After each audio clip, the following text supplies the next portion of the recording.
안식오 첫날 새벽에 이 여자들이 그 준비한 향품을 가지고 무덤에 가서 돌이 무덤에서 굴려 옮겨진 것을 보고 들어가니 주 예수의 시체가 보이지 아니하더라. 이로 인하여 근심할 때에 문득 찬란한 옷을 입은 두 사람이 곁에 섰는지라. 여자들이 두려워 얼굴을 땅에 대니 두 사람이 이르되 어찌하여 살아있는 자를 죽은 자 가운데서 찾느냐. 여기 계시지 않고 살아나셨느니라. 갈릴리에 계실 때에 너희에게 어떻게 말씀하셨는지를 기억하라. 이르시기를 인자가 주인의 손에 넘겨져 십자가에 못 박히고 제3일에 다시 살아나야 하리라 하셨느니라 한데 그들이 예수의 말씀을 기억하고 무덤에서 돌아가 이 모든 것을 열한 사도와 다른 모든 이에게 알리니 이 여자들은 막달라 마리아와 요한나와 야고보의 모친 마리아라. 또 그들과 함께한 다른 여자들도 이것을 사도들에게 알리니라. 사도들은 그들의 말이 허탄한 듯이 들려 믿지 아니하나 베드로는 일어나 무덤에 달려가서 구부려 들여다보니 세마포만 보이는지라. 그 된 일을 놀랍게 여기며 집으로 돌아가니라. 아멘. 오늘 본문은 십자가에 달려 죽으신 예수님께서 부활하신 장면을 기록하고 있습니다. 우리는 오늘 본문에서 두 가지만 간단히 보도록 하겠습니다. 첫째, 그리스도께서는 부활하사 영원토록 살아계신 주님이라는 것입니다. 오늘 본문에 보면 예수님을 따르던 여인들은 예수님의 시신에 향품을 바르려고 무덤을 찾아갔습니다. 그녀들은 지금 예수님을 죽은 자로 알고 있습니다. 그녀들에게 있어 예수님이 대단한 분이기는 하셨지만 이제 그분은 죽고 끝나버린 존재인 것입니다. 하지만 그녀들은 빈 무덤을 보게 되었고 그녀들에게 나타난 두 천사는 예수님의 부활을 선언합니다. 5절에 보면 두 천사는 어찌하여 살아있는 자를 죽은 자 가운데서 찾느냐라고 합니다. 예수님께서 죽은 자 가운데 계시지 않고 지금 살아계신다는 선언입니다. 여러분, 예수님은 죽고 끝나버린 분이 아닙니다. 위대한 생애를 사시다가 이제는 죽어 무덤에 묻혀있는 분이 아니라는 겁니다. 세상의 다른 위인들처럼 죽어서 이름을 남기고 그저 귀한 본보기로 남아있는 그런 분이 아닙니다. 예수님은 죽음의 권세를 이기신 하나님의 아들이십니다. 부활하셔서 지금도 살아계시고 영원토록 살아계신 생명의 주가 되시는 분이 예수 그리스도입니다. 만약 예수님께서 죽고 끝나버린 분이라면 우리가 그분을 구주로 믿을 하등의 이유가 없습니다. 그저 훌륭한 위인 정도로 여기고 존경만 하면 되지 우리가 이처럼 구주로 믿고 섬길 필요가 전혀 없다는 겁니다.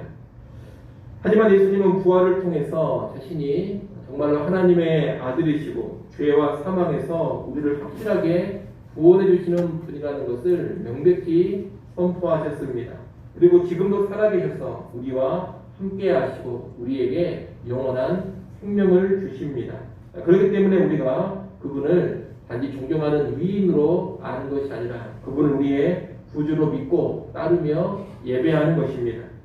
이 세상에는 아직도 예수님을 죽은 자 가운데서 찾는 이들이 많습니다. 죽어버린 위인 정도로 여기고 기념이나 하고 존경이나 하려는 그런 사람들이 많다는 겁니다. 하지만 성경은 분명히 말씀합니다. 어찌하여 살아있는 자를 죽은 자 가운데서 찾느냐. 예수님을 결코 죽은 자 취급하지 말라는 겁니다. 여러분, 예수님은 부활하사 지금도 살아계신 하나님의 아들이시요 죄와 사망에서 우리를 확실하게 구원해 주시는 분이십니다. 이러한 예수님을 죽은 자 가운데서 찾지 마시고 살아계신 구주로 믿고 섬기는 우리 모두가 될 수 있기를 바랍니다. 둘째로 부활하신 예수님을 직접 목격하지 않더라도 말씀을 통해 부활을 믿을 수 있다는 겁니다. 여인들에게 나타난 두 천사는 부활의 사실을 알리면서 갈릴리에 계실 때에 너희에게 어떻게 말씀하셨는지를 기억하라 이렇게 말합니다. 사실 예수님은 십자가의 죽음을 당하시기 전에 여러 차례 자신이 고난받고 죽은 후 3일 만에 부활하리라고 말씀을 하셨습니다. 하지만 제자들 또 이 여인들은 그 말씀을 제대로 이해하지도 못했고 까맣게 잊고 있었습니다. 8절에 보면 여인들은 천사의 말을 듣고서야 예수님의 말씀을 기억했다고 합니다.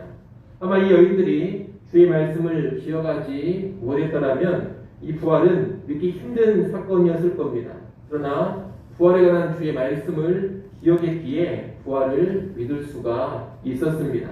그리고 다른 사도들, 제자들에게 가서 이 부활의 소식을 전할 수가 있었습니다. 우리는 여기에서 말씀을 기억함으로 부활에 관한 사실을 믿고 전한 여인들의 모습을 보게 됩니다. 부활에 관한 믿음도 어디에서 나오느냐? 말씀에서 나온다는 겁니다. 물론 부활하신 주님을 직접 목격함으로써 부활에 관해 믿기도 합니다. 하지만 부활하신 예수님을 친히 목격하는 사건이 없더라도 말씀만으로도 부활을 믿고 확신할 수 있다는 것을 우리는 이 여인들의 모습을 통해서 알게 되는 것입니다. 11절에 보면 여인들이 부활의 소식을 제자들에게 전했을 때 제자들은 허탄한 듯이 들려서 믿지 않았다고 합니다.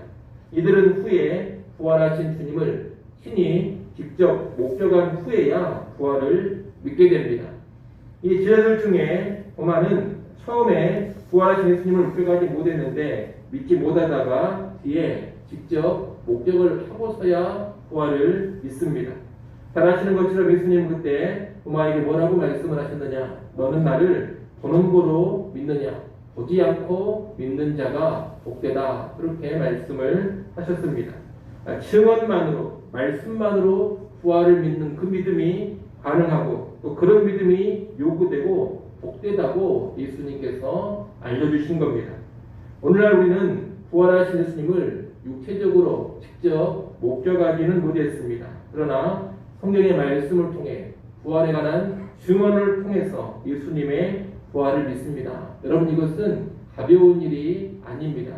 부활하신 예수님을 육체적으로 직접 보지 못했음에도 말씀만으로 증언만으로 믿는 것은 성령께서 역사하실 때 가능한 일입니다. 우리에게 그런 역사가 있기 때문에 우리는 말씀만 듣고서도 부활을 확실하게 믿을 수가 있는 겁니다. 베드로전서 1장 8절에 보면 이렇게 말씀합니다. 예수를 너희가 보지 못하였으나 사랑하는도다. 이제도 보지 못하나 믿고 말할 수 없는 영광스러운 즐거움으로 기뻐하니 믿음의 결국 곧 영혼의 구원을 받음이라. 사도 베드로는 예수님을 육신의 눈으로 보지 못했고 지금도 보고 있지 못하지만 예수님을 사랑하고 예수님을 믿고 크게 기뻐하는 성도들의 모습을 말하고 있는 겁니다. 보지 않고도 믿는 귀한 모습, 육신의 눈으로 보지 못했지만 예수님을 사랑하며 예수님과 신령한 고통을 누리고 있는 성도들의 모습을 사도 베드로가 베드로전서 1장 8절에서 말하고 있는 겁니다. 오늘날 우리도 부활하신 예수님을 육신의 눈으로 목격하지 못했고 지금도 보고 있지는 못하지만 말씀을 통해 예수님의 부활을 확실하게 믿고 있습니다. 이것이 얼마나 귀하고 감사한 일인지 모릅니다.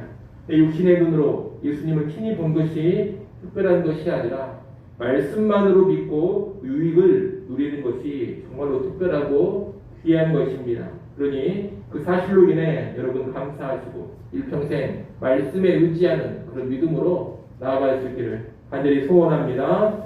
기도하겠습니다.